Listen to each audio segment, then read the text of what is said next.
Hello everybody, hello my dear students. Today we continue our Python lessons and we are going to talk about data, how to structure data, how to combine variables. Probably it's kind of similar to functions. Functions are combined statements. So we're going to try to combine variables in bigger structures, bigger containers. And there are three types of data containers in Python. It's a list, it's a dictionary, and it's a tuple. So probably list is the most popular. It's the most used data container in Python, and it lets us to have many variables under the same name. You access different variables in a list using index, a number in the square brackets. We start indexing from 0. This is very important. What you see in line number 1, it's a list declaration. My list consists of 3 variables, and I immediately initiate my list. So item 0 going to have value 1, item 1 value -2, and the last item going to have value 3. So I print the items, and also in line 5 I call very popular Python function, library function. It's called len. Len stands for length, and it gives us the number of the items in my list. So let's run it. Let's see how it's working. And yes, I see all the items, and I see how many, 3 items in my list. Very common mistake beginners make. They believe if the list is 3 items, the last item going to be under number 3. No, that's not true. If your list has 10 items, the last item under index 9. If your list is 100 items, 100 variables, the last one is 99. Very common mistake. And if you try to access an item beyond the list limits, you will have error message when you run your program. Okay, so let's take a look at the second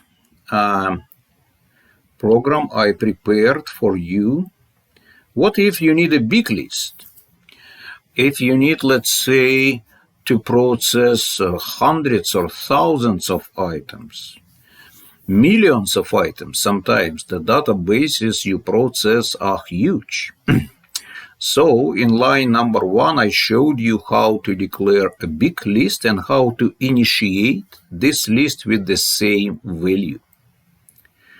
In line 5, by the way, I showed you a typical mistake.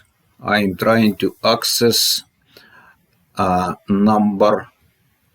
item with number 100, which is beyond the range of the list. That's why I put a comment.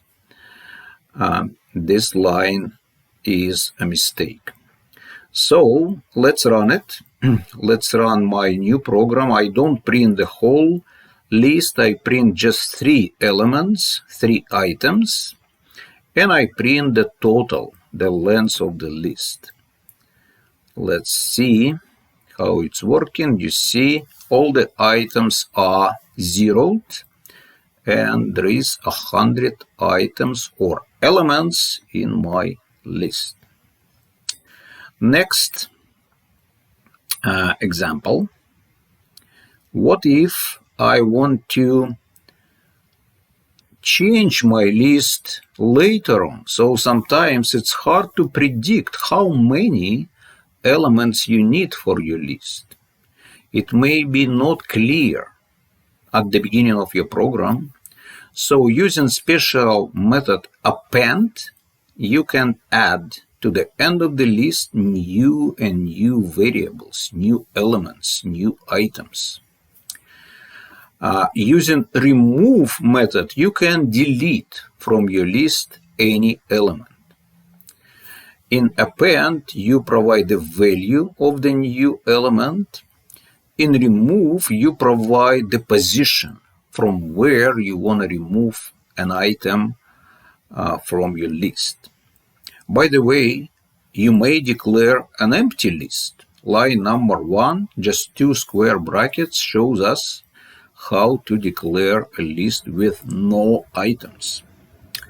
So I'm going to now run it. And I'm expecting to see in line 5 10 numbers from 1 to 10. Remember, when we discussed loops, the range does include the first position, the minimum, but it doesn't.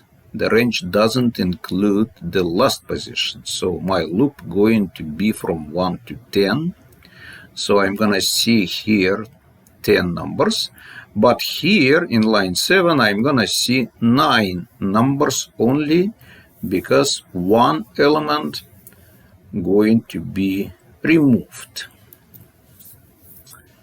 Let's try. And yes, that's exactly what's happening. I see an empty list, I see 10 numbers list, and then I see 9 numbers list. Next program I wanted to show you is about dictionaries. So what's the difference? Dictionary is basically a set of pairs. Each pair has a key and a value. So you address elements in dictionary using keys. So if you address elements in your list, you use numbers or positions. But if you address elements in your dictionary, you use keys. For instance, I can use populations dictionary, line 1, with 3 countries' populations: Canada population, United Kingdom population, and United States population. So I create a dictionary, lines 1 and 2, and then you see how to access dictionary elements. You use the same name, populations, but you provide different countries' names. After that, in line 6, I create an empty dictionary. So I don't use square brackets for the dictionary, I use curly braces.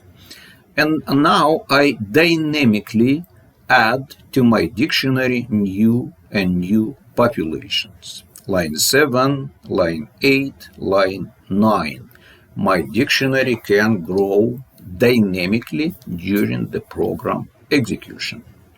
And then I print again everything I have done, lines 10 to 12. Let's run it. Let's see how it's working. And yes, I see 2 different dictionaries, but with the same content, the same pairs, key values pairs. So dictionary is a second type of data container or data structure in Python. And finally, tuple. So let's take a look at the third type of the data container in Python. Python is basically light list.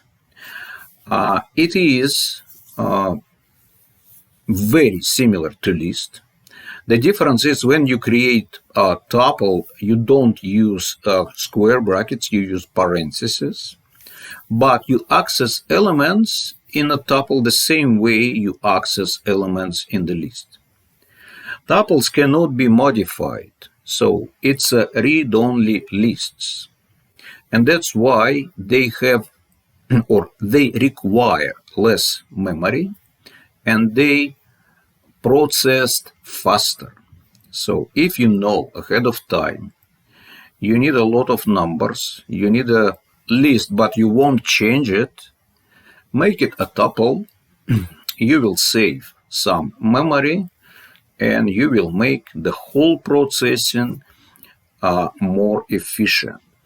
So let's run the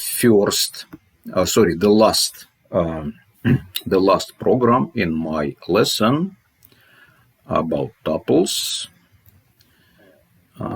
Let's save the changes.